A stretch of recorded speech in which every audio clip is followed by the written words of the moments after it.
প্রতি বছরের মতো এবারও রোজার আগেই ভর্তুকি মূল্যে পণ্য বিক্রি শুরু করেছে রাষ্ট্রায়ত্ত বিপণন সংস্থা trading corporation of Bangladesh TCB. এবার ভোজ্য তেল, চিনি, মসুর ডাল, ছোলা এবং খেজুর বিক্রি করছে সংস্থাটি।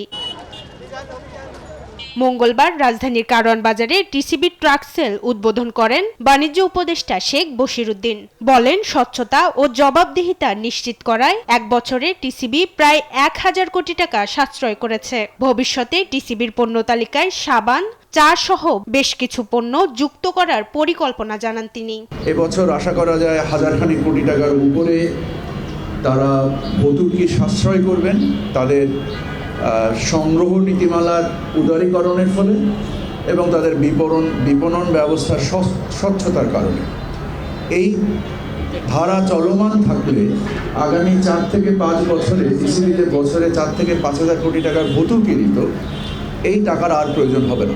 এ কার্যক্রমের আওতায় প্রতি কেজি চিনি ৮০ টাকা, মসুর ডাল ৭০ টাকা, ভোজ্য তেল ১৫৫ টাকা, ছোলা ৬০ টাকা এবং খেজুর বিক্রি হচ্ছে ১৬০ টাকা দরে। সাশ্রয়ী মূল্যে পণ্য পেয়ে খুশি ক্রেতারা। আমাদের কাছে ভালোই লাগতেছে, স্বল্প মূল্যে এখানে ৫৯০ টাকার ভিতরে যা পাইতেছে বাজারে গেলে এর চেয়ে বেশি লাগে। ভালো, সবসময় যাতে এটা চালু থাকে আমরা চাই, এটা সবাই সাধারণ লোকে খাইতে পারে।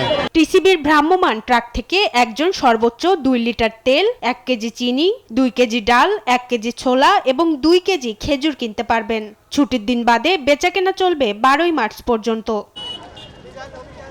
মাকদুরা মিতি, দেশ টিভি, ঢাকা।